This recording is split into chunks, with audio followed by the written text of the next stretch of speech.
Los procesos fotosintéticos de los diferentes tipos de algas, plantas y cianobacterias son parecidos. La clorofilia y las cadenas transportadoras de electrones, tanto en las cianobacterias como en los plástidos, están dispuestos en membranas multilaminares y denominadas tilacoides. Los plástidos presentan DNA y este es circular, al igual que el DNA de células procariotas. Organismos eucariotas son incapaces de reproducir a los cloroplastos y su herencia citoplásmica no se puede explicar por medio de la herencia mendeliana. Cianobacterias mantienen una fuerte relación de los organismos eucariontes y sus plástidos. Dicha relación y similitud en procesos de fotosíntesis y estructura diaria daría respuesta a la idea de cianobacterias son predecedoras de los cloroplastos. Esto explicaría por qué no pueden ser reproducidos los cloroplastos por la célula eucariota. En un pasado habrían sido organismos independientes con mayor cantidad de DNA. Se conoce que tanto los plástidos como las células procariotas tienen DNA circular. Los plástidos y las cianobacterias tienen clorofila que se encuentra dentro de membranas multilaminares llamadas tilacoides. La clorofilia fue descubierta en 1987. Dado que producen su propio alimento con la energía de la luz, estos organismos se llaman fotoautótrofos. Los seres humanos y estos organismos que no pueden convertir el dióxido de carbono en organismos compuestos se llaman heterótrofos.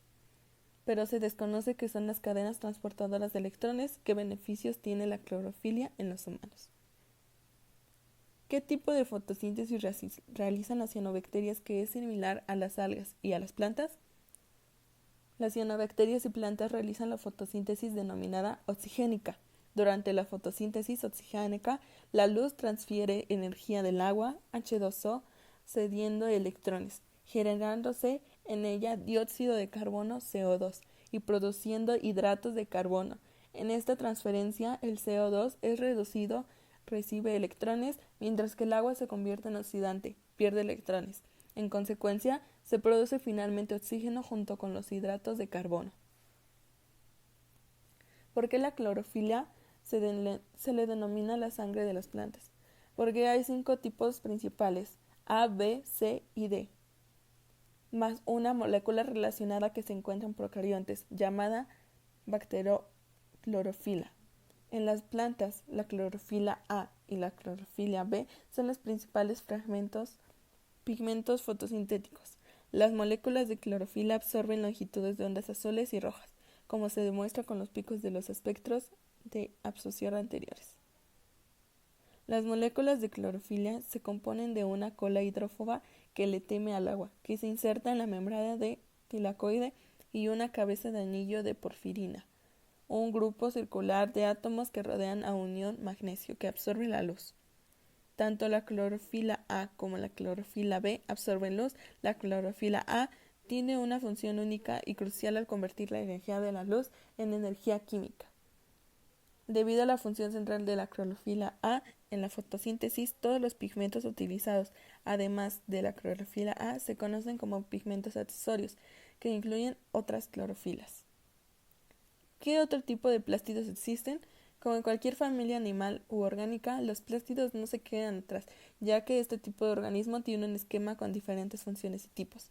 Cloroplastos son las que se encuentran ubicadas principalmente en las células y plantas y algas.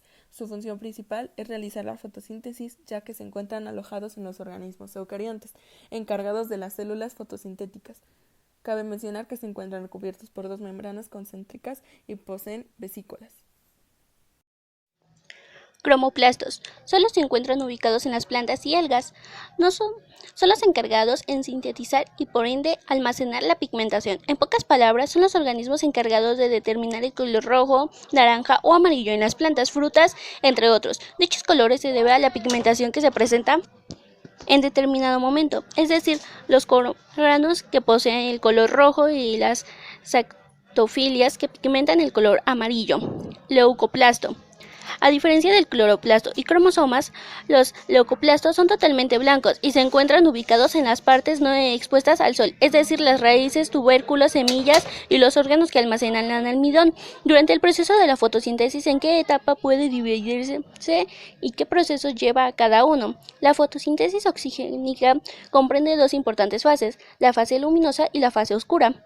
La fase luminosa, la energía luminosa absorbida en la clorofolia se transmite a los electrones externos de la molécula, los cuales a su vez escaparán de la misma y producirán una especie de corriente eléctrica en el interior del cloroplasto al incorporarse a la cadena de transporte de electrones. Esta energía es empleada en el sistema ATP y NADPH. Los electrones que ceden los clorofilias son procesos mediante la oxidación del CO2 y proceso en el que se genera el oxígeno. La fase oscura se da dentro de la matriz o estrompas de los cloroplastos, tanto la energía en formato ATP como NADPH, obtenidos en la fase fotoquímica, que usan para sintetizar materia orgánica por medio de sustancias inorgánicas. Las fuentes de carbono que se emplean en el CO2 y en las fuentes de nitrógeno son nitratos y nitritos. La fuente de azufre son sulfatos. ¿Cómo funcionan las cadenas transportadoras de electrones? Para empezar, esto es un conjunto de proteínas y moléculas orgánicas inscritas en la membrana. Conforme los electrones viajan, se desplazan de un mayor nivel de energía a uno inferior y se mueven de moléculas menos ávidas de electrones u otros más ávidas. Los cloroplastos conforman uno de los órganos a los que se les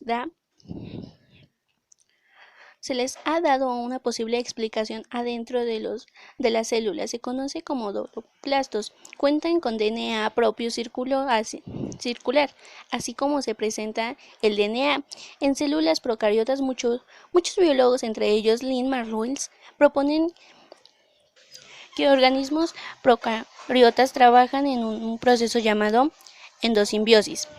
Basándonos en la teoría endosimbiótica, que de igual forma es por Lynn Margulis, que explica que existen cianobacterias capaces de realizar fotosíntesis. Basándonos en dicha teoría, esta indica que las investigaciones realizadas se pueden observar y comprender acerca de la fotosíntesis. De igual forma, explicar el origen de las mitocondrias y cloroplastos de las células eucariotas como resultado de una serie de incorporaciones de distintas células. Para finalizar, se puede decir que nuestras nuevas formas de vida comprenden una nueva organización del mundo en el que vivimos hace cerca de 1.500 millones de años.